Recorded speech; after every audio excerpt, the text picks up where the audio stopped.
Dazzle the Dino's Dandelion Dream. Deep in the Dandelion Dale lived a little dinosaur named Dazzle. He loved to dance and dream. One day, Dazzle saw a dandelion puff float by. "I wish I could fly like that," he dreamed. Suddenly, a tiny sparkle of magic danced around the dandelion puff. It glowed. A little girl named Daisy, with bright, curious eyes, skipped into the dandelion dale. She saw the glowing puff. Daisy carefully picked the magical dandelion. "What a dazzling discovery," she whispered. Dazzle, who was hiding behind a big daisy flower, peeked out. He had never seen such magic. Daisy saw Dazzle. She smiled. "Do you want to make a wish with me?" she asked. Dazzle nodded his head, delighted.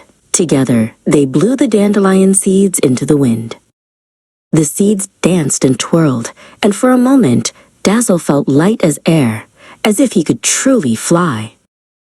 From that day on, Dazzle and Daisy were the best of friends, always dreaming of new adventures in the dandelion dale.